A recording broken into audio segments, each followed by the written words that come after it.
The air shimmered with an electric vibration that made Dalen's teeth ache. The stone lips he had just pressed his own against, a stupid dare, a moment of foolish bravado, were warming beneath his touch. Hairline fractures spiderwebbed across the ancient statue's face, blue light seeping through the cracks like luminescent blood. "What did you do?" Sergeant Cass hissed, backing away from the stone sarcophagus. "What in seven hells did you just do? Recruit?" Dellen stumbled backward, his heart hammering against his ribs.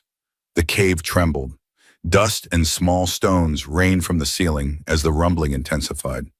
The blue glow spread across the statue's form, the carved likeness of Queen Isolde of the Nimari, preserved in stone for 2,000 years. Then her eyes opened, pools of silver rimmed with azure fire fixed on Dallin with terrifying awareness. The stone lips he had kissed moments before parted, and a voice like the grinding of tectonic plates filled the chamber. "You have doomed your species to extinction." The sarcophagus split open with a thunderous crack. Dalen fell backward, scrambling away on his hands and heels as the figure within rose, no longer stone but flesh. Blue-skinned and regal, draped in garments that seemed woven from the night sky itself, Queen Isolde of the Nimarau stood before them, alive after 2 millennia. And somewhere far beyond the atmosphere of the ruined planet Arkin, ancient dormant warships stirred to life. 3 weeks earlier, Dalenmir had stepped off the transport shuttle onto the dusty surface of Arkin with all the wide-eyed enthusiasm of a fresh recruit. The United League of Nations insignia gleamed on his shoulder, polished to perfection. His uniform was crisp, his boots still stiff and uncomfortable, and his face unmarked by the hardships of military life. "Move it, recruit," barked Commander Vex, her weathered face creased with impatience. "This isn't a pleasure cruise arrival. Get your gear and fall in." Dalen hurried to obey, hoisting his pack and scrambling to join the line of other new arrivals. There weren't many, just 7 of them in total. Centaur Prime wasn't a prestigious posting. It was a forgotten outpost on a forgotten planet, a relic of a war that had ended centuries ago. The sky above was a sickly yellow-green, scarred by streaks of acidic clouds. Arkin had never fully recovered from the 1,000-year war between humanity and the Nimari. Once, according to the historical archives, it had been a lush world. Now it was a wasteland of twisted rock formations and sparse, mutated vegetation. "Welcome to the ass end of nowhere," muttered the recruit beside Dalen, a lanky woman with close-cropped black hair and eyes that had seen too much for someone on their first deployment. Her name tag read Lauren T. "Quiet in the ranks," Vex snapped, pacing before them with the fluid grace of a predator. "You're here because the United League needs a presence on Arkin. The peace treaty with the Nimari might be ancient history, but we maintain our outposts as a sign of our commitment." Her eyes augmented with targeting implants, one of the few technologies still permitted under the treaty. The treaty swept over them dismissively. The why they saw fit to send me such a pathetic batch of new blood is beyond comprehension. Dalen kept his gaze fixed ahead, trying not to let his disappointment show. He hadn't joined the military to babysit a crumbling outpost. He'd joined to make a difference, to follow in his brother Terran's footsteps. Terran Mur was rising through the diplomatic corps, working to strengthen the fragile peace between species. Dellen had hoped for an assignment that would let him contribute meaningfully to that mission. Instead, here he was on Arkin, a planet most people in the League couldn't even locate on a star chart. "You will patrol the perimeter," Vex continued. "You will maintain the facilities. You will monitor for any signs of activity in the restricted zones. And above all, you will follow protocols to the letter. The Nimari haven't been seen in this sector for over 300 years, but that doesn't mean we let our guard down. Is that understood?" "Yes, Commander," the recruits replied in unison. "Dismissed to quarters. Report to the main hall at 0600 tomorrow for assignment." As they dispersed, Dalen caught sight of a massive structure in the distance, half buried in the rocky landscape. It was clearly non-human in design, all sweeping curves and irregular angles that seemed to defy structural logic. "What's that?" he asked Loren as they walked toward the barracks. She followed his gaze and shrugged. "Nimari architecture, I guess. This whole region was some kind of important site during the war. That's why they built the outpost here, to keep an eye on it." Have you seen Namari before? Lauren snorted. No one has. Not in person. Not for centuries. They retreated beyond the Veil Nebula after the treaty. All we have are historical records and artifacts. The barracks were Spartan but serviceable. 8 bunks in a room designed for 20. The walls were reinforced polymer, but age had yellowed them to the color of old bone. Dalen claimed a bunk near the small window and began unpacking his meager belongings. So, what brought you to this paradise? Asked another recruit, a broad-shouldered man with a thick accent from the outer colonies. His name tag identified him as Brax. Family tradition, Dalen replied, not wanting to elaborate on his brother's success or his own hopes of matching it. You? Needed to get off-world, Brax said with a shrug that suggested there was more to the story. Figured military service was my best shot. Later, as the station's artificial night cycle dimmed the lights, Dalen lay awake, listening to the unfamiliar sounds of Arkin, the distant howl of wind through the rocky formations, the occasional creak of the aging facility, and something else. A subtle vibration that seemed to come from deep within the planet itself, thrumming through his bones like a distant drumbeat. Sleep, when it finally came, brought dreams of blue-skinned figures watching him from shadows, their silver eyes gleaming with ancient knowledge. The first week passed in a blur of tedious duties and adjustment to Arkin's slightly higher gravity. Dalen was assigned to patrol the southern perimeter with Sergeant Kess, a veteran with 20 years of service and a perpetual scowl. The restricted zone begins 2 kilometers beyond that ridge, Kess explained, as they walked the perimeter on Dalen's 3rd day. The sergeant pointed to a jagged formation of black rock that resembled a massive, broken blade thrust up from the planet's surface. No one goes beyond it without direct orders from command. What's out there? Dalen asked, shielding his eyes against the harsh glare of Arkin's sun. Kess's expression darkened. The Cave of Whispers. It's where the treaty was signed. Some say it's haunted by the spirits of those who died in the war. He spat on the ground. Superstitious nonsense, but there's something about that place that gets under your skin. Have you been inside? Once, Kess admitted, 10 years ago. Emergency response to a seismic event that triggered the monitoring systems. We had to check for structural damage. He fell silent for a moment, his eyes distant. There's a chamber deep inside with a stone sarcophagus. According to the records, it contains the remains of a Namari queen who was sacrificed to seal the peace. Dalen frowned. They sacrificed their queen for peace? That seems extreme. The war had raged for 1,000 years, kid. Entire solar systems were reduced to debris fields. Extreme measures were all that was left. Kess adjusted his utility belt, where a standard-issue combat knife hung alongside a simple projectile pistol. Besides, the records are sketchy.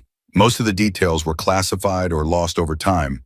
All we know for sure is that no one touches the sarcophagus. It's part of the treaty terms.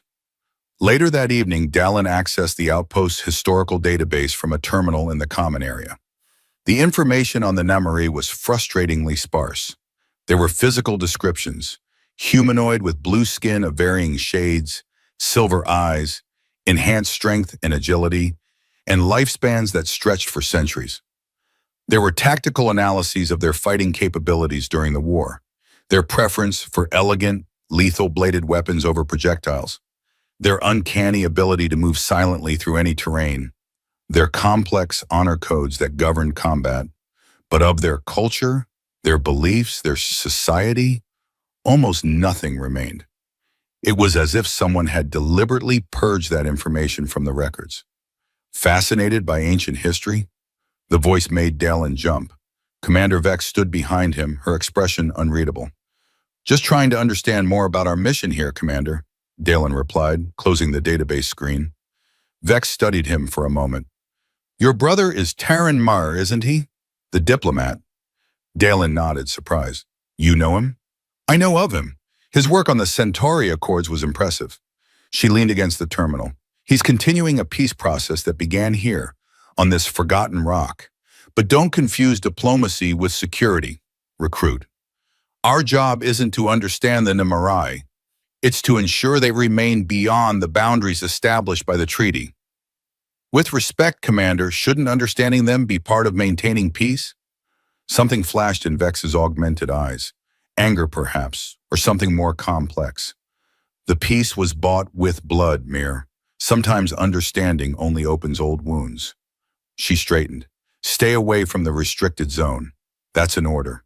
As she walked away, Dalen couldn't shake the feeling that there was something important she wasn't telling him. Something about this outpost, about the cave beyond the ridge, about the Namari queen entombed in stone. 2 days later, Dalen found himself assigned to a routine patrol with Loren and Brax, supervised by Sergeant Kess. They were checking monitoring equipment along the eastern perimeter when a sudden storm swept in from the wastelands. A roiling mass of toxic yellow clouds that the veterans called acid squalls. "Take cover!" Kess shouted as the first caustic droplets began to fall, sizzling where they struck exposed rock. "The ridge caves, now!" They sprinted for the shelter of the rocky formations, the storm intensifying with unnatural speed behind them. Dalen felt a drop strike his neck, instantly burning through the first layer of skin. He stumbled, and Brax caught his arm, dragging him forward. "Move it, Mur! Those things will melt your face off." They reached the caves just as the full fury of the storm descended. Acid rain hammered the landscape, creating a deadly curtain of steaming liquid. The smell was overwhelming, chemical and rotten, like decay accelerated to an impossible rate. "Everyone all right?" Kess demanded, doing a quick visual inspection of each recruit. His gaze lingered on the burn on Dalen's neck. "You'll need that treated when we get back. Minor chemical burn, but it could get infected." "How long do these storms usually last?" Loren asked, peering cautiously at the deluge outside. "Unpredictable," Kess replied. "Could be minutes, could be hours. We're safe enough here, but we'll need to move deeper into the cave system to avoid the fumes." As they ventured further into the natural tunnel, Dalen noticed strange markings on the walls. Not random scratches, but deliberate patterns etched into the stone. They resembled writing, but like no alphabet he'd ever seen. "Sergeant," he called, pointing to the markings. "What are these?" Kess frowned, running his fingers over the etchings. "Namari script. This whole region was important to them during the war, some kind of cultural site." "Can you read it?" Brax asked. "No one can. The translation matrices were lost centuries ago, along with most of our knowledge of their language." Kess continued down the tunnel, his handheld light casting long shadows. "Come on, there's a larger chamber ahead where we can wait out the storm." The tunnel widened gradually, the ceiling rising until they entered a vast cavern with a domed roof. Natural light filtered in from cracks high above, casting eerie blue-green illumination across the space. The floor had been worked smooth in places, and more of the Namari script covered the walls in elaborate, flowing patterns. "This is incredible," Loren whispered, her voice echoing slightly. "It's like a cathedral." Dalen moved deeper into the chamber, drawn to a circular platform at its center. The platform was ringed with stone pillars, each carved with figures that seemed to tell a story. He studied one that depicted a fierce battle, human soldiers with primitive weapons facing off against blue-skinned warriors. "We shouldn't be here," Kess said suddenly, his voice tight. "This is farther than I've been before. We need to go back to the entrance." "But the storm," Brax began. "I don't care about the storm," Kess snapped. "Something's not right. Can't you feel it?" Now that Kess mentioned it, Dalen could sense a strange pressure in the air, like the atmosphere before a lightning strike. The hairs on his arms stood on end, and that subtle vibration he'd felt since arriving on Arkan was stronger here, pulsing through the stone beneath his feet. "Let's go," Loren agreed, backing toward the tunnel. "This place gives me the creeps." As they turned to leave, a low rumble shook the cavern. Dust and small stones rained from the ceiling, and the ground shifted beneath them. "Earthquake!" Brax shouted, bracing himself against a pillar. "No," Kess countered, his face pale. "Something else. Run!" They fled toward the tunnel entrance, but before they could reach it, a section of the cavern wall slid open with a grinding sound of stone on stone, revealing a hidden passage. Dalen skidded to a halt, staring in astonishment at the newly revealed corridor. It was perfectly straight, its walls smooth and covered in glowing blue symbols that pulsed with inner light. "What the hell?" Loren breathed, edging closer to the opening. "No one move," Kess ordered. drawing his sidearm. That's an automated security system activating. These ruins are riddled with them. One wrong step could trigger defenses that have been dormant for centuries. The ground shook again, more violently this time. A crack split the cavern floor between them and the original tunnel entrance, widening rapidly into a chasm too broad to jump. "Sergeant, our exit is gone," Brax pointed out unnecessarily. "What now?" Kess cursed under his breath, then gestured to the new passage. "We go forward, carefully. Single file, keep to the center of the corridor. Touch nothing." Dalen found himself at the rear of the line as they entered the glowing passage. The symbols on the wall seemed to shift and change as they passed, responding to their presence. The vibration was stronger here, not just felt through the feet, but resonating in the chest, like standing too close to a massive speaker. The corridor descended at a gentle angle, leading them deeper beneath the surface.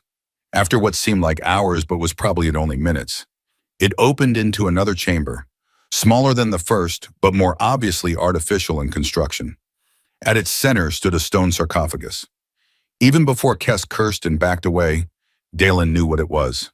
The Cave of Whispers, the resting place of the Namari Queen, whose sacrifice had sealed the peace 2,000 years ago. The sarcophagus was a masterpiece of alien craftsmanship, carved from a single piece of black stone that seemed to absorb light rather than reflect it. Upon its lid lay the figure of a woman, not human but unmistakably feminine in form. Her features were aristocratic and serene, her arms crossed over her chest, hands clutching what appeared to be the hilt of a sheathed sword.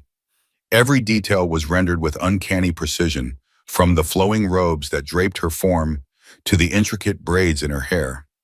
"Queen Isolde," Dalen whispered, the name coming to him from some half-remembered historical text. "We need to leave." Now, Kess's voice was strained, almost panicked. "This is deep in the restricted zone. We are violating at least 6 protocols just by being here." "The entrance collapsed, Sergeant," Lauren reminded him. "Unless you know another way out, we're stuck." "There has to be another exit," Kess insisted, scanning the chamber. These complexes were designed with multiple egress points for tactical flexibility. While the others searched the chamber's perimeter for hidden doors, Dalen found himself drawn to the sarcophagus. The face of the carved queen was beautiful in an alien way. High cheekbones, a strong jaw, full lips set in a solemn expression. Her eyes were closed, giving her the appearance of sleep rather than death. According to the stories, she had volunteered to die to end the war. What kind of leader made such a sacrifice? What had driven her to that decision? The historical records were so sparse, so clinical. They recorded the fact of her death, but nothing of the woman herself. Without thinking, Dalen reached out to touch the stone figure's face. "Don't touch that," Kess shouted, but it was too late. Dalen's fingers made contact with the cool stone cheek. Nothing happened. No alarms, no collapsing ceiling, no ancient defense systems activating to kill the human intruders. Kess exhaled shakily. "You're lucky. Now step away from there before you trigger something."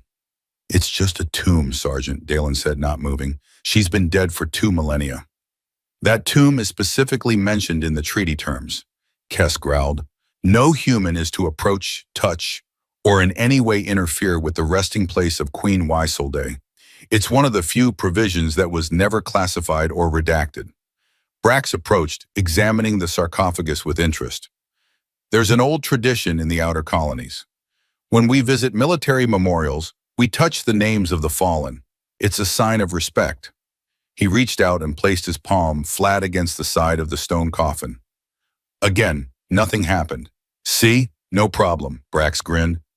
Loren joined them, her initial fear giving way to curiosity. "They say she was beautiful, even by human standards. That many of the soldiers who fought against her troops fell in love with her from battlefield glimpses alone." "That's superstitious nonsense," Kess said, but he made no move to pull them away from the sarcophagus. Perhaps he too was caught in the strange, somber atmosphere of the chamber, the sense of standing in a place where history had pivoted. "I wonder if she was really willing," Dalen mused aloud, "or if she was forced into it by her own people, or ours." "What does it matter now?" Brax asked. "Dead is dead." "It matters because we're still living with the consequences," Dalen replied. "The treaty she died for still governs relations between our species. Pussies, don't you think we should understand what really happened? What happened, Kess said firmly, is that she died, the Namari withdrew beyond the Veil Nebula, and the longest, bloodiest war in human history ended. That's all that matters. Something about the sergeant's certainty bothered Dalen. It was too neat, too simple. Wars didn't end because one person died, no matter how important they were. There had to be more to the story. I found something, Lauren called from across the chamber. There's an inscription here, in human standard language. She was examining a small plaque set into the wall, partially hidden behind a protruding rock formation. They gathered around to read the faded text. Here lies Isolde of the Namari, who gave herself to the long sleep that others might live in peace, disturb not her rest lest the seal be broken, and war return to claim all worlds. The long sleep, Dalen repeated, not death, the long sleep. It's a poetic euphemism, Kess said dismissively, common in memorial text. Or it's literal, Dalen suggested, turning back to study the sarcophagus. What if she's not dead? What if she's in some kind of suspended animation? After 2,000 years? Impossible, Brack scoffed. No stasis technology could last that long, not even Namari tech. Besides, Lauren added, why would they do that? The records say she was sacrificed to seal the peace. What if the sacrifice wasn't her death, but her eternal imprisonment? Dalen walked slowly around the sarcophagus, examining it from all angles. There were no obvious seams, no control panels or technological components visible. Just smooth black stone and the perfectly rendered figure on its lid. What if she's the seal mentioned in the inscription? That's enough speculation, Kess said sharply. We need to focus on finding a way out of here. The storm should have passed by now, and when we miss our check-in, they'll send a search party. And we'll be court-martialed for entering a restricted zone, Brax pointed out. We were driven here by the storm, Lauren countered. That's a valid defense under emergency protocols. As they debated their options, Dalen remained by the sarcophagus, transfixed by the Queen's face. There was something about her expression, a hint of sorrow or resignation that seemed too complex, too human, to be merely artistic interpretation. Hey, Myrrh, Brax called, a mischievous glint in his eye. I dare you to kiss her. Dalen blinked. What? The Stone Queen. I dare you to kiss her.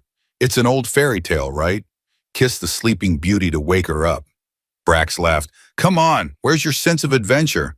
That's not funny, Kess snapped. Myrrh, stay away from the sarcophagus. But something in Dalen had changed during their time in the cave. A recklessness born of frustration with the half-truths and missing information that had surrounded the Namari since his arrival. If Queen Isolde held answers, didn't he have a responsibility to seek them out? Before he could reconsider, he leaned down and pressed his lips to the stone mouth of the carved figure. The air shimmered with an electric vibration that made his teeth ache. The stone lips he had just touched were warming beneath his own. Hairline fractures spiderwebbed across the ancient statue's face, blue light seeping through the cracks like luminescent blood. What did you do? Sergeant Kess hissed, backing away from the stone sarcophagus. What in seven hells did you just do? Recruit. Dalen stumbled backward, his heart hammering against his ribs. The cave trembled. Dust and small stones rained from the ceiling as the rumbling intensified. The blue glow spread across the statue's form. The carved likeness of Queen Isolde of the Namari, preserved in stone for 2,000 years. Then her eyes opened. Pools of silver rimmed with azure fire fixed on Dalen with terrifying awareness. The stone lips he had kissed moments before parted, and a voice like the grinding of tectonic plates filled the chamber. You have doomed your species to extinction. The sarcophagus split open with a thunderous crack. Dalen fell backward, scrambling away on his hands and heels as the figure within rose. No longer stone, but flesh. Blue-skinned and regal, draped in garments that seemed woven from the night sky itself, Queen Isolde of the Namari stood before them, alive after 2 millennia. And somewhere far beyond the atmosphere of the ruined planet Arkin, ancient dormant warships stirred to life. Chaos erupted in the chamber. Sergeant Kess drew his sidearm, aiming it at the blue-skinned queen with shaking hands. Brax and Lauren backed toward the wall, their faces masks of terror. Don't move, Kess shouted at Isolde. Stay right where you are. The Namari Queen ignored him completely, her silver eyes fixed on Dalen. She stepped down from the shattered sarcophagus with fluid grace, her movements precise despite 2,000 years of immobility. The sword that had been carved as part of the stone figure was now real in her hands, a curved blade of some dark metal that seemed to bend light around its edge. You, she said, pointing the weapon at Dalen. Her voice was smoother now, accented but perfectly understandable. You broke the seal. Dalen raised his hands in a placating gesture. I'm sorry, I didn't know. Of course you didn't know, Isolde cut him off. They made certain of that. Your leaders buried the truth along with me. She closed her eyes briefly, head tilted as if listening to a distant sound. It has already begun. The awakening protocol. The fleet is stirring. What fleet? Kess demanded, his weapon still trained on her. Isolde finally acknowledged his presence with a dismissive glance. The Namari war fleet, dormant these past centuries, waiting for the signal that the seal has been broken. She turned back to Dalen. When I was placed in stasis, my life force became the linchpin of a complex psychic network that held my people's battle rage in check. My consciousness was the price of peace, not my death, as your histories record, but my eternal imprisonment between life and death.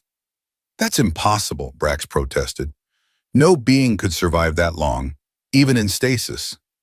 The Namari are not like humans, Isolde replied simply. Our lives span centuries in normal conditions. In the stasis state, I existed outside time itself. She took a step closer to Dalen, her blade lowering slightly. But you are something unexpected. The seal was designed to respond only to a Namari touch to prevent accidental awakening.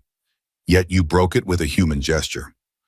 I just kissed the statue, Dalen said, feeling foolish even as the words left his mouth. Isolde's expression shifted to one of surprise, then understanding. Ah, the resonance patterns must have degraded over time, becoming sensitive to any form of intimate contact. She sheathed her sword in a single fluid motion. Interesting. It seems fate has a sense of humor after all. What happens now? Lauren asked, finding her voice at last. You said we're doomed to extinction. The awakening protocol cannot be reversed once initiated, Isolde explained. Even now, the dormant fleet moves toward activation. Within days, ships that have drifted unpowered beyond the Veil Nebula for centuries will awaken. Their programming is simple. If the seal is broken, it means humans have violated the treaty. They will come to exterminate your species in retaliation. The chamber fell silent as the implications sank in.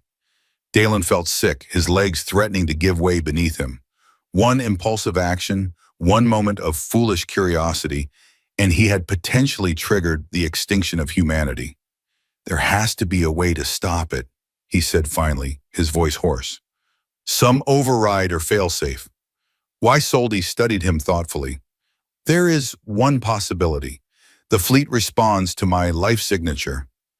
If the seal were re-established, if I returned to stasis, the ships would stand down. Then do it, Kess urged. Get back in there and save us all.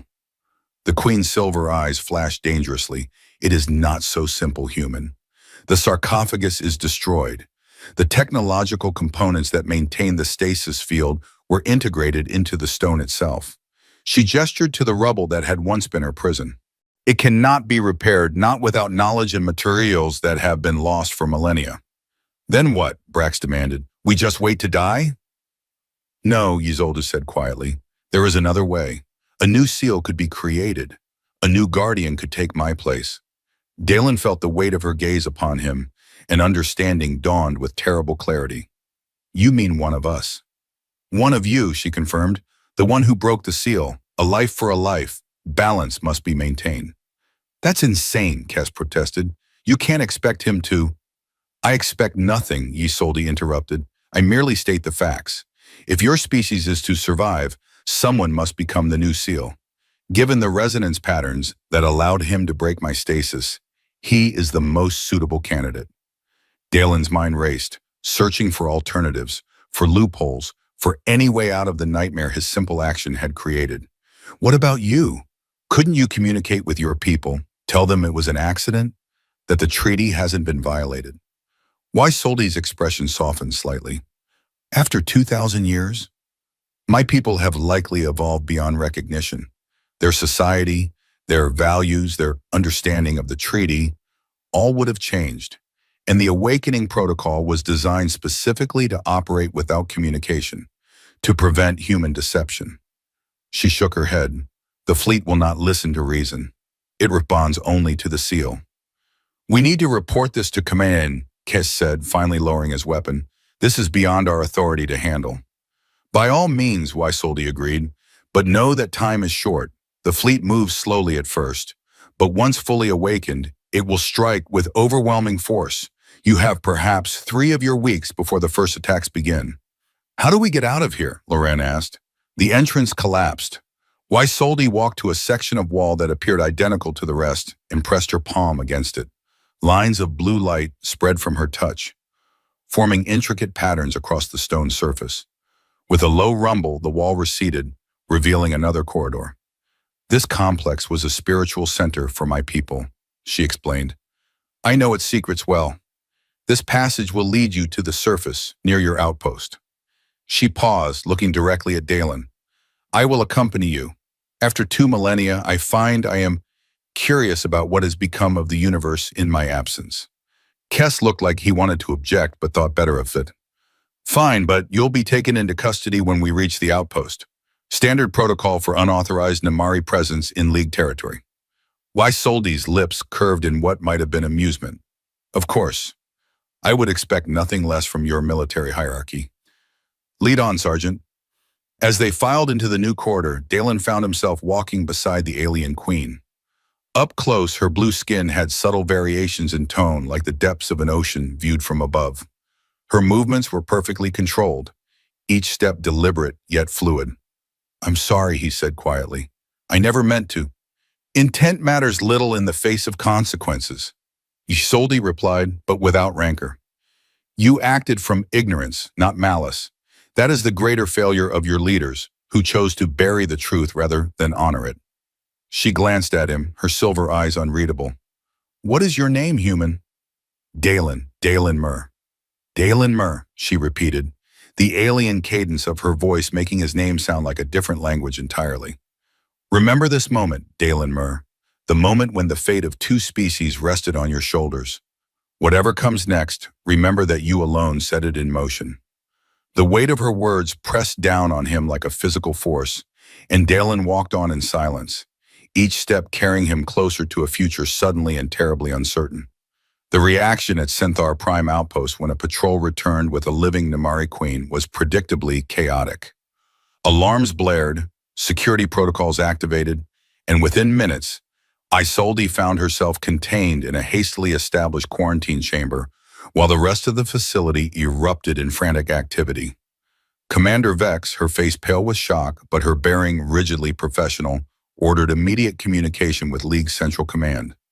Dalen and the others were debriefed separately, their accounts of the incident recorded and transmitted along with urgent requests for instructions. 6 hours later, Dalen was summoned to the commander's office.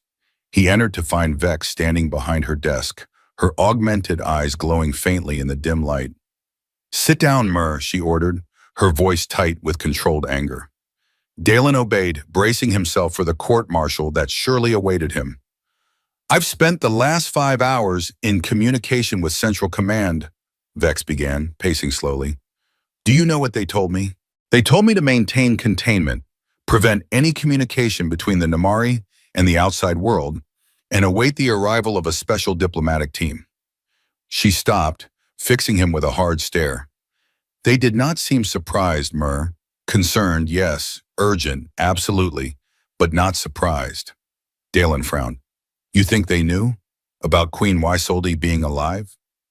I think there's a reason certain information was classified or purged from the historical records. Vex replied carefully. I think there's a reason we maintain an outpost on this worthless rock 2,000 years after a war ended. She sat down heavily, and I think you've stepped into something much bigger than your insubordination or my command. Commander, she says a fleet is coming, Dalen said, leaning forward. Automated Namari warships programmed to attack if she was awakened. We have maybe 3 weeks before they reach League space. I know. That information has been transmitted to the highest levels. Vex ran a hand through her short-cropped hair. A battle group is being diverted to the sector as we speak. But even our most advanced ships are no match for Namari war technology, if the historical records are accurate. There's another option, Dalen said, hesitating before continuing. Queen Isolde says a new seal could be created. Someone could take her place. Vex's expression hardened. And I suppose she suggested that someone should be you? She said I was the most compatible because I was able to break her stasis. Convenient, Vex muttered. The prisoner suggests a solution that involves keeping one of our people as a hostage for the next few millennia. She shook her head. Central Command will never agree to that, not without exploring every other option first. But if there is no other option, then that decision will be made by those with the authority to make it. Vex cut him off, not by a recruit who couldn't follow basic protocols about restricted zones. Dalen fell silent, acknowledging the rebuke. After a moment, he asked, "May I speak with her, Queen Isolde?" "Absolutely not," Vex replied immediately. "She's in isolation until the diplomatic team arrives. No contact with anyone except security personnel and medical staff. With respect, Commander, I'm the one who woke her. I'm the one who put us all in danger. If there's any chance I can help fix this situation..." "You've done enough, Mur." Vex's tone softened somewhatly. "Go back to your quarters. Consider yourself confined there until further notice. That's an order." Dalen stood, saluted, and turned to leave. "One more thing," Vex called after him. "Your brother has been notified. Terran Mur is part of the diplomatic team being sent here." Dalen froze, a complex mix of emotions washing over him. Relief that he would see his brother again, shame that it would be under such circumstances, fear about what Terran would think of his monumental mistake. "Thank you for telling me, Commander," he said quietly and left. Back in his quarters, Dalen found Lauren waiting for him, sitting on the edge of his bunk. "How bad is it?" she asked as soon as the door closed behind him. "I'm confined to quarters," Dalen replied, sinking down beside her. "My brother is coming with the diplomatic team." "Your brother? The one in the diplomatic corps?" Lauren whistled low. "Talk about family reunions. I've really screwed up, haven't I?" Dellen had buried his face in his hands. "One stupid, impulsive action, and now everyone might die because of me." Lauren was quiet for a moment, then said, "I've been thinking about what the Queen said, about your leaders burying the truth. What if this was always a possibility? What if someone somewhere knew that she was alive in that tomb and that someday someone might wake her?" Dalen looked up. "What are you saying?" "I'm saying that maybe you're not entirely to blame," Lauren replied. "Maybe this system was designed to fail eventually. No security is perfect, especially over thousands of years. Someone had to have considered the possibility of the seal breaking." "That doesn't make me feel any better," Dalen muttered. "It's not meant to. It's meant to make you think." Lauren stood up.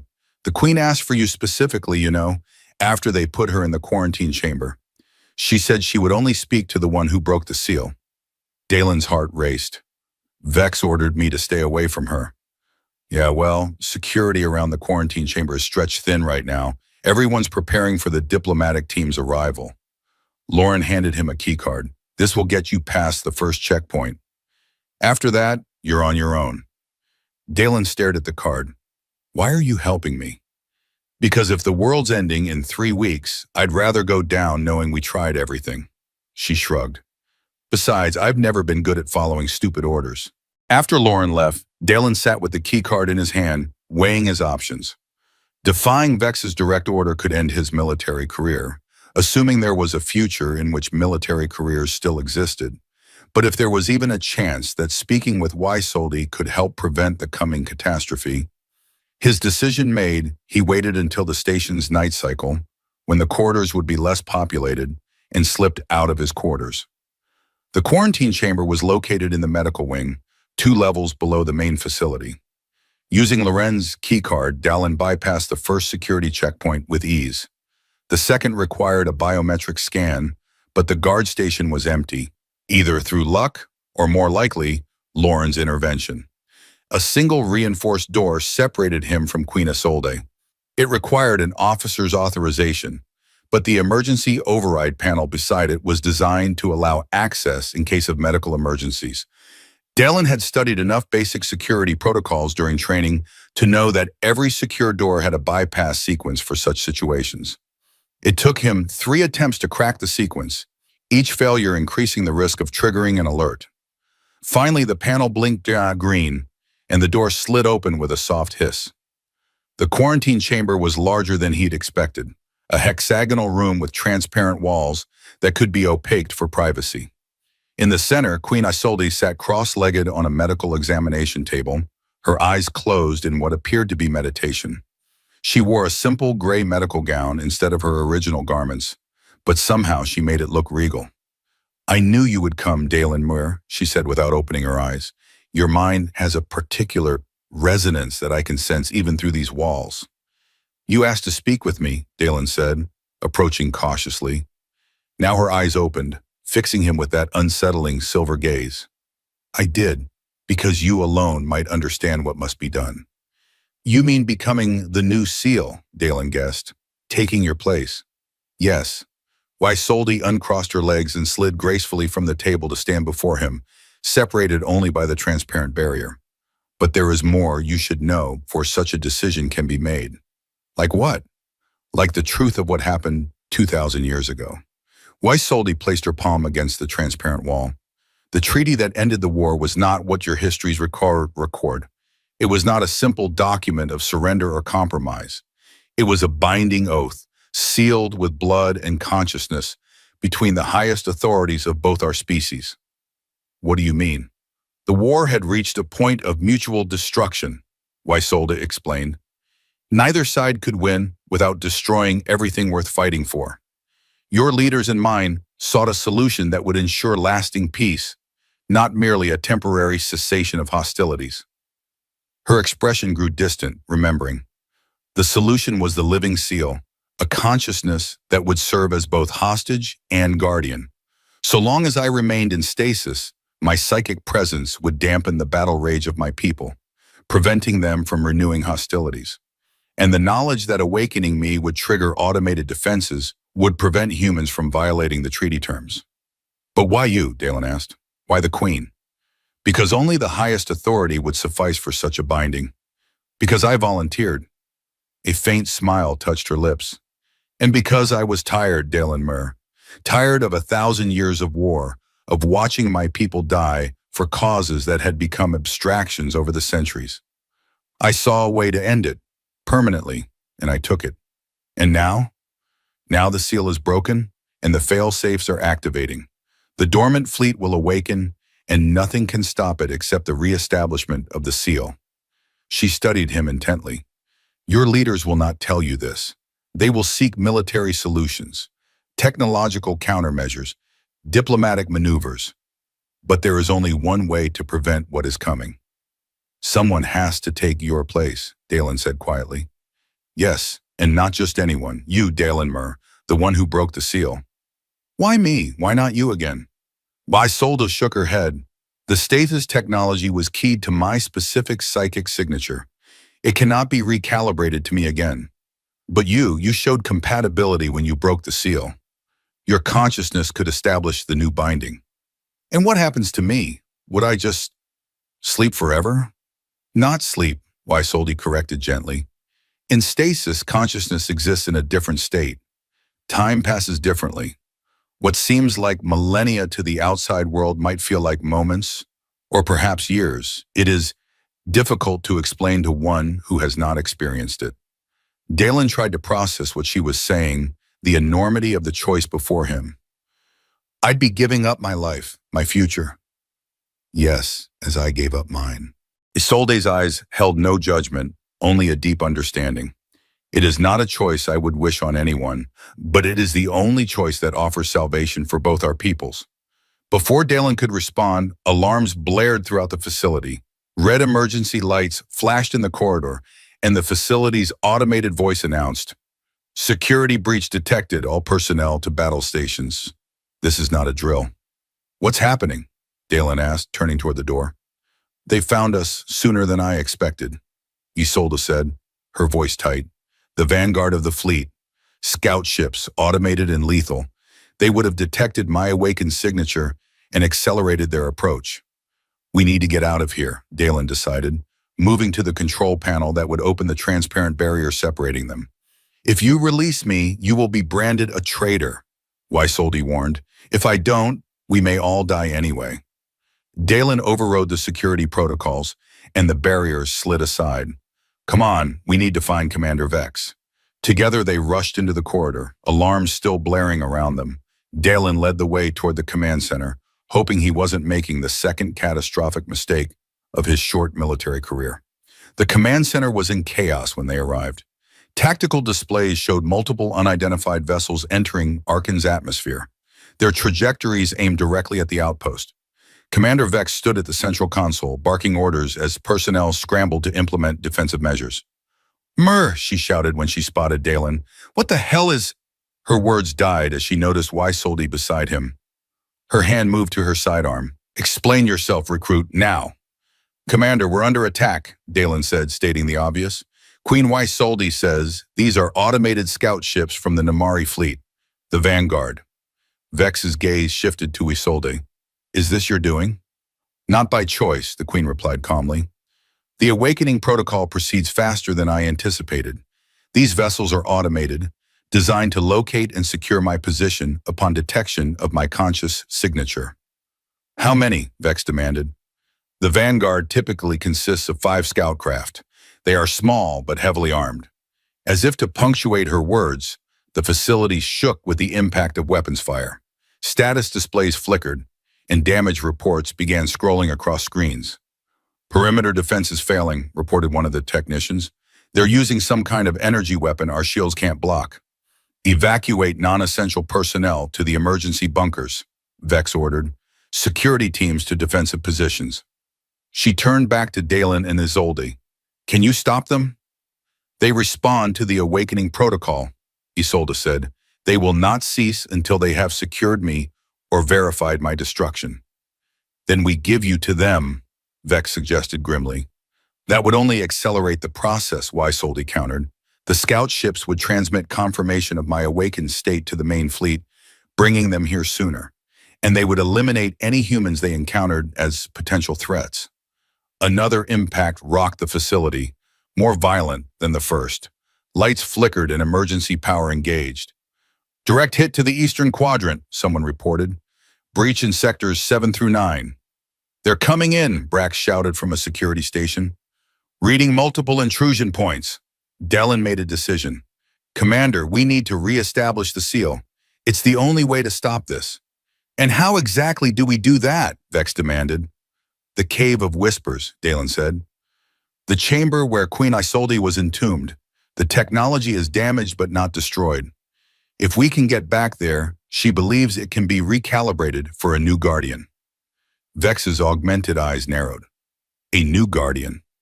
"Me," Dalen said simply. "Absolutely not," Vex replied. "I'm not sacrificing one of my people on the word of an Namari who's been in stasis for 2 millennia. "With respect, Commander, we're out of options," Dalen argued. "These are just the scout ships. The main fleet is still weeks away. If we can't handle 5 automated vessels, what chance do we have against hundreds or thousands?" The facility shook again, and emergency klaxons wailed as the breach expanded. "Contact in Sector 4, Brax called out. Some kind of mechanical drones, humanoid configuration. On the security feeds, metallic figures moved with fluid precision through the corridors of the outpost. They were roughly human-shaped, but clearly artificial, their bodies composed of overlapping plates of some dark metal. Where a head should be, each drone had a smooth, featureless oval with a single glowing blue sensor array. "Combat drones," Waisoldi identified them. "Extension units for the scout ships. They will secure the area and locate me." "How do we stop them?" Vex asked. "Conventional weapons will slow them but not stop them," Waisoldi replied. "They are designed to withstand significant damage." As if to demonstrate, the security feed showed a defense team opening fire on one of the drones. Projectile weapons struck its metallic body, leaving dents and scratches but failing to halt its advance. The drone retaliated with a weapon built into its arm, firing a blue energy pulse that dropped 3 defenders instantly.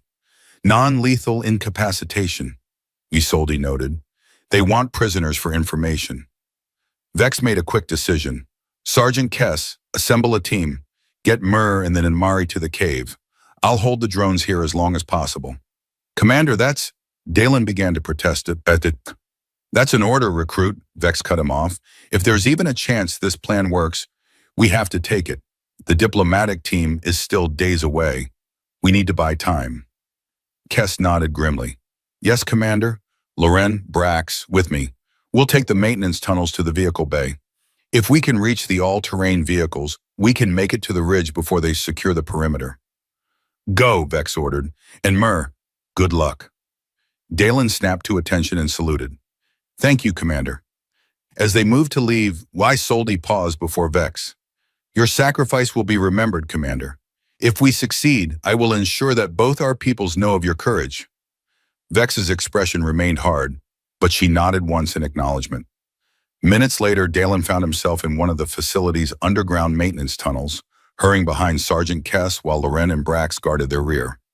Isolde moved silently beside him, her bare feet making no sound on the metal flooring.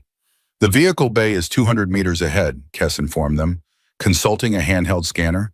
No drone signatures detected in this section yet, but they're spreading throughout the facility quickly. The scouts will prioritize securing entry and exit points, Isolde said. We must move swiftly. They reached the vehicle bay without incident, finding it eerily deserted. The bay doors were sealed, standard procedure during a security lockdown. I'll override the doors, Brax said, moving to a control panel, but it'll trigger alerts. They'll know we're here. Do it, Kess ordered. Speed is more important than stealth now. As Brax worked on the panel, Dalen turned to Isolde. If we make it to the cave, what exactly happens next? The stasis technology must be recalibrated to your psychic signature, she explained quietly. It is a complex process, but I know how to initiate it. Once begun, it cannot be reversed. And I'll just stay there forever? Isolde's silver eyes held a depth of understanding that transcended species.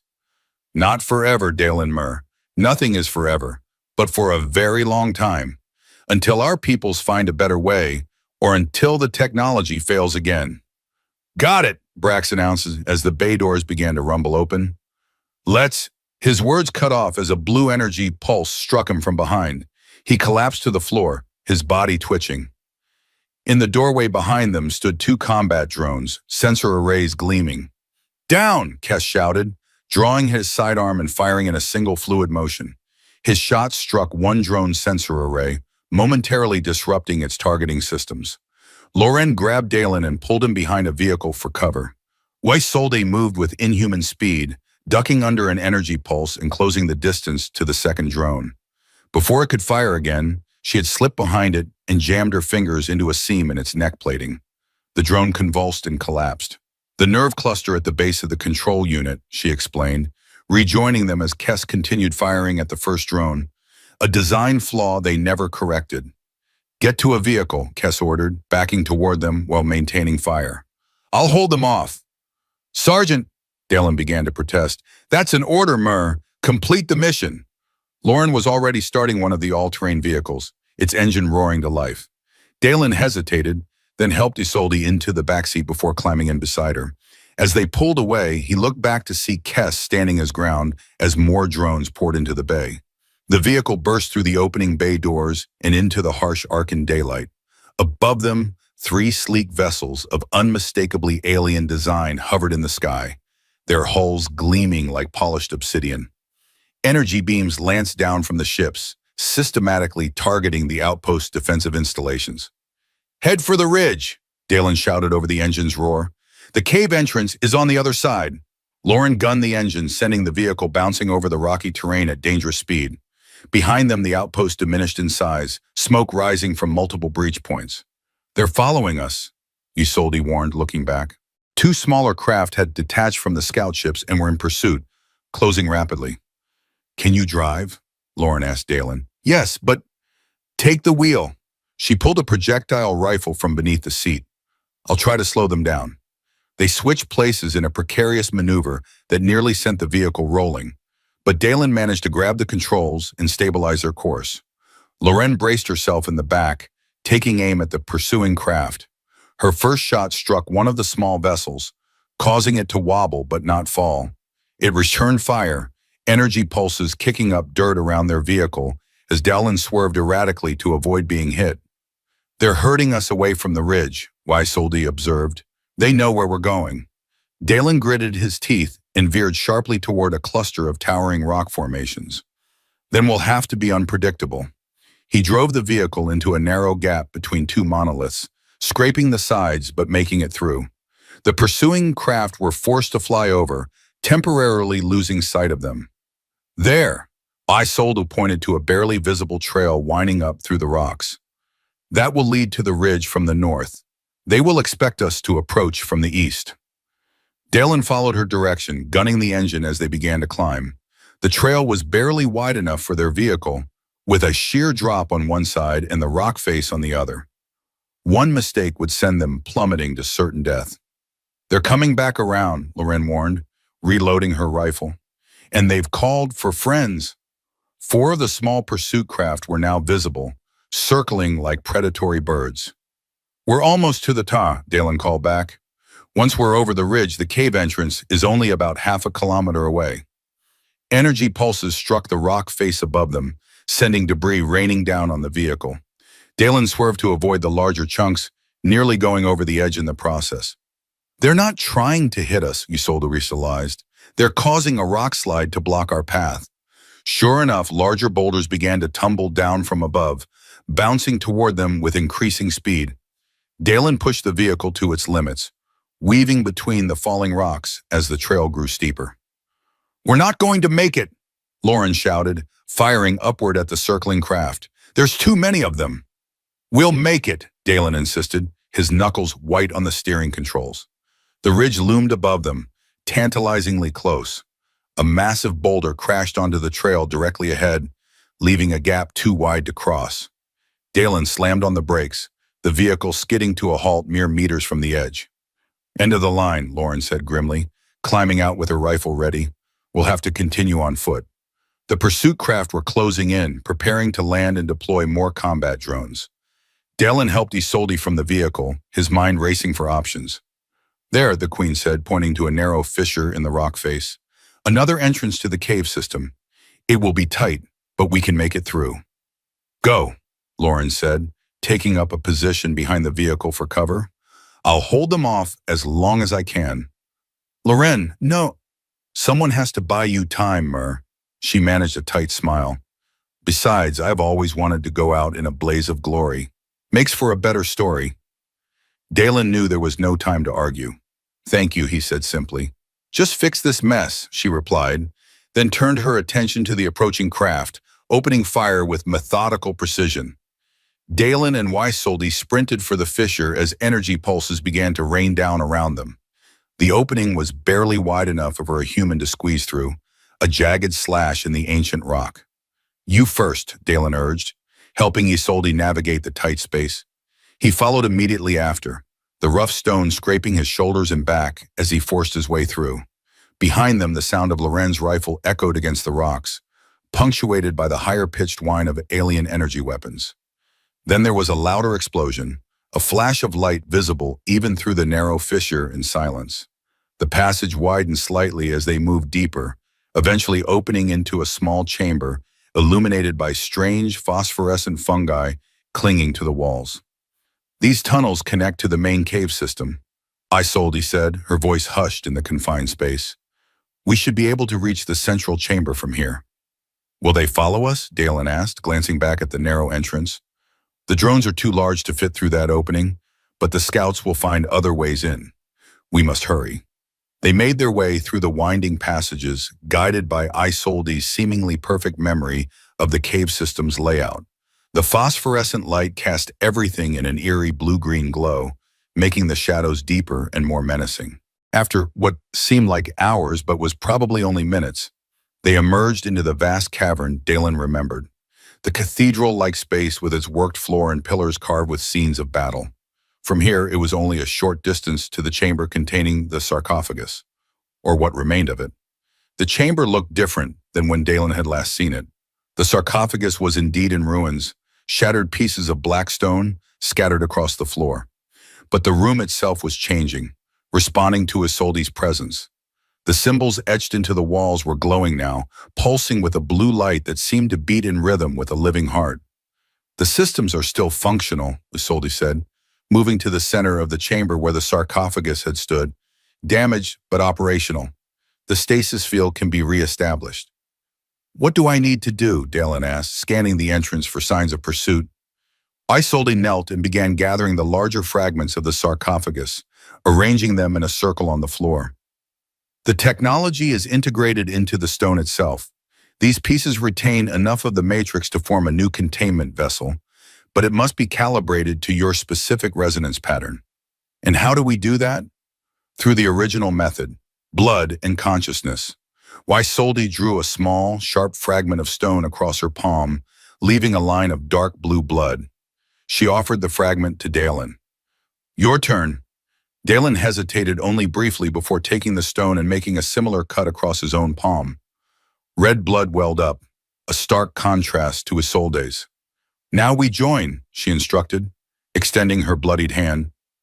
Dalen clasped her hand with his own, feeling their blood mingle. A jolt of something like electricity but more organic, more alive, shot up his arm and straight to his brain. He gasped as images flooded his mind, memories that weren't his own, feelings both alien and strangely familiar. He saw the war through Isolde's eyes, centuries of bitter conflict reduced to flashes of violence and loss. He felt her weariness, her determination to end the bloodshed at any cost. He experienced her 2,000 years of semi-conscious existence in the stasis field, time stretching and compressing like an accordion. And he understood, finally, why it had to be him, why the seal responded to his touch. There was something in his mind, in his specific pattern of consciousness, that resonated with the ancient technology. Yes, Isolde whispered, clearly experiencing his memories as he experienced hers. You see now, you understand. Before Dalen could respond, a familiar blue energy pulse struck the wall near them. Combat drones had found another entrance to the chamber and were advancing, weapons ready. We're out of time, Isolde said, pulling Dalen into the center of the stone circle she had created. The calibration is incomplete, but it will have to suffice. What happens now? Dalen asked, watching the drones approach with a strange calm, as if the exchange of blood had numbed his fear. You take my place, and I take yours, Isolde replied simply. I will return to my people, explain what has happened. Perhaps, in time, a better solution can be found. And I just wait? Isolde placed her hands on either side of his face, her silver eyes looking directly into his. You become the guardian, the linchpin that holds back the rage of an ancient species. It is not death, Dalen Mur. It is transformation. The drones were almost upon them now, but they seemed to hesitate, their programming confused by the sight of the Namari Queen apparently threatening a human. Isolde began to speak in her native language, the words flowing like water over stones. The circle of stone fragments began to glow, the blue light intensifying until it was almost blinding. The symbols on the walls pulsed faster, synchronizing with the light from the stones. Dalen felt a heaviness spreading through his limbs, a profound exhaustion unlike anything he had ever experienced. But his mind remained clear, even as his body began to stiffen. The stasis is taking hold, Isolde explained, still holding his face. Soon your consciousness will separate from normal time. You will dream, Dalen Mur, long dreams in which centuries pass like moments. Will it hurt? He asked, his voice already sounding distant to his own ears. No, it is like falling into the deepest sleep, but remaining aware of your dreaming state. A single tear traced its way down her blue cheek. I am sorry it must be this way. The mistakes of our ancestors should not fall to you to correct. It was my choice, Dalen managed to say as the stiffness reached his chest, his breathing becoming shallow.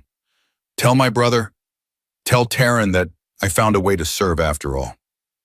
I will, Isolde promised, and I will work for the day when you can be released from this burden. The light grew impossibly bright, and Dalen felt himself falling away from his body, his consciousness expanding to fill the chamber. The cave system, the entire planet. The last thing he saw before time lost all meaning was Isolde stepping away from the circle, turning to face the combat drones with regal authority. Then everything was light and silence, and the slow, eternal rhythm of dreams. Terran Mir arrived on Arkan 3 days later with a diplomatic team, only to find Centaur Prime outpost in ruins. The Namari scout ships had withdrawn as suddenly as they had appeared, leaving behind damaged structures and confused survivors, but taking no lives. Every human who had been struck by the drone's weapons had awakened hours later, disoriented but unharmed. And in the place of his brother, Terran found a blue-skinned queen from legend, waiting to explain what had happened. "He saved you all," Isolde told him, as they stood before the newly formed stasis plinth in the heart of the Cave of Whispers. Where once a sarcophagus had held her sleeping form, now a pillar of crystallized light contained Dalen Mir, his expression peaceful, his body preserved in the moment of transition. "He took my place willingly, knowing what it would mean." Terran stared at his brother's suspended form, grief and pride warring within him. Can he be released? "Not without triggering the awakening protocol again," Isolde replied gently. "The seal must be maintained until a permanent solution can be found, a way to ensure peace between our peoples that doesn't require a living guardian." "How long will that take?" "I cannot say. Years, decades, perhaps centuries." Isolde placed a hand on the crystalline surface, her expression somber. "But I have already begun the work. My return to my people after 2 millennia has created opportunities for change. There are many among the Namari who wish to end our isolation, to reconnect with the wider galaxy. And the others, the ones who don't want change, they are bound by the seal, as they have always been. So long as your brother remains here, the battle rage that drove our war cannot fully awaken." She turned to Terran, silver eyes reflecting the light from Dalen's stasis field. "I have told my people of his sacrifice. It has affected them. Such selflessness was not expected from a human." Terran nodded slowly, understanding dawning. "You're using his example to change their perception of us, as I will use my experiences here to change your people's perception of us," Isolde confirmed. "The cycle of fear and hatred that fueled our war must be broken, not merely suppressed. Only then can the seal be safely released." "How can I help?" Terran asked, his diplomatic training asserting itself even through his grief. "Become my counterpart," Isolde suggested, "the human voice working alongside mine to forge a new relationship between our species. It will be difficult. There will be resistance on both sides. But it is the only path that leads to your brother's freedom." Terran looked again at Dalen, suspended in his crystal prison, yet somehow more at peace than Terran had ever seen him in life. "He always wanted to make a difference," he said quietly, "to contribute to something larger than himself." "He has," Isolde assured him, "more than he could have imagined, and his story will be told among my people for generations to come. The human who took on the burden of the living seal to save both our species." "Not just his story," Terran corrected, turning back to her. "Your story too. The queen who sacrificed 2,000 years of her life for peace." Isolde's lips curved in a small smile. "Perhaps we are not so different after all, your people and mine." "Perhaps that's where we start," Terran suggested, extending his hand in the human gesture of agreement. "With what unites us rather than what divides us."